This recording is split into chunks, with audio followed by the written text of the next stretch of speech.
Hati ang pananaw ng ilang senador sa panukalang ibaba ang age of criminal liability.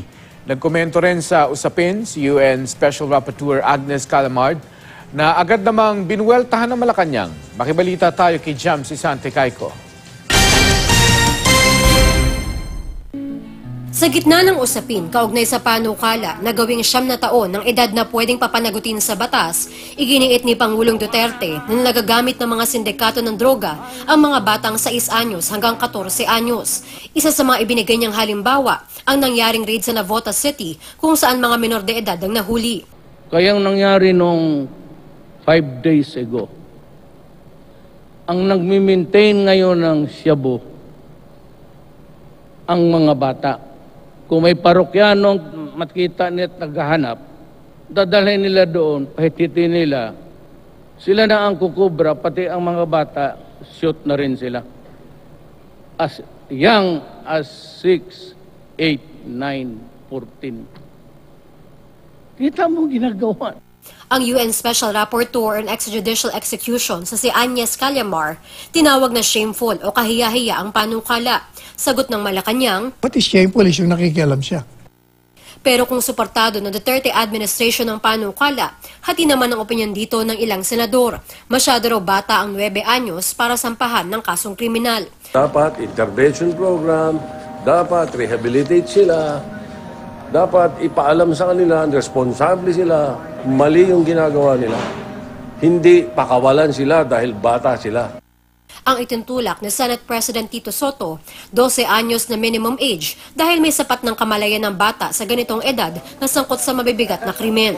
Sa datos ng PNP o Philippine National Police, sa mahigit 9,000 menor de edad na nahuli noong 2018, karamihan o mahigit 5,000 rito, higit 15 anyos ang edad. Mahigit 3,000 ang 12 hanggang 15, habang maliit na porsyento lang ang 11 anyos pababa. Pero kapansin-pansin sa datos ng PNP na tumaas ang bilang ng menor de edad na sangkot sa krimen noong 2018 kumpara noong 2017. Karamihan ng mga kaso ay pagnanakaw, physical injuries at rape. Most of these cases border on robbery and theft. Then 90% of these children are first-time offenders. Then there is poverty, family dysfunction, peer pressure, drugs, and alcohol. 12 anyos din ang isinusulong na Senate Committee on Justice Chairman Senador Richard Gordon. We're not trying to put juvenile delinquents in jail. We're trying to build the country by making them more productive, by guiding them more. Para naman kay Senador Antonio Trillanes IV, tila isinusulong lang nito ang kawalang puso at kawalang awa ng lipunan na hindi isinasaalang-alang ang kapakanan ng mga tao. Posibleng matroma raw ng husto ang mga bata kapag nailagay sa kulungan na isa umanong harsh environment. 3 kondisyon naman ang inilatag ni Senador Panfilo Lacson sa pagpayag niya sa pagbaba ng criminal liability. Una, napatunayang ginawa ng menor de edad ang krimen na may sarili ng pagpapasya. Pangalawa, ipapatupad lang ang sentensya sa hustong edad.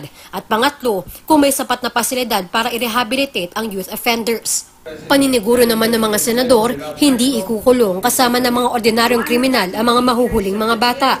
Bagkus, dadalhin sila sa bahay pag-asa o youth centers para maturuan at matulungang magbagong buhay. Yun nga lang, sa 63 na bahay pag-asa sa bansa, hindi raw lahat makakatulong sa rehabilitasyon ng mga bata. Some of the bahay pag-asa we saw, mas malala po siya sa kulungan. Wala silang programs, wala silang beds, wala silang cabinets, ang mga bata doon, they're just told to keep quiet the whole day and not do anything. So yung iba sa kanila, they do self-harm because they're very bored. Kaya isinusulong din ni Senador Soto na ilipat sa pamahalaan ang responsibilidad ng pagtatayo ng youth centers para siguradong may pondo. Ang 16 anyos na si Michael, hindi niya tunay na pangalan, isa sa mga kabataang nananatili sa bahay pag-asa na pinatatakbo ng lokal na pamahalaan. Sa edad na 13, nakatikim na raw siya ng shabu at sa edad na 14, nagbebenta na siya ng shabu. Curious po kami sa ginagawa po ng matatanda na nakikita po namin nag-aabutan po sila. Bumili na rin po ako, may pera ako, subukan ko kaya. Sa edad na 13 hanggang 15, hindi raw niya ganap na nauunawaan ng epekto ng ginagawa niya.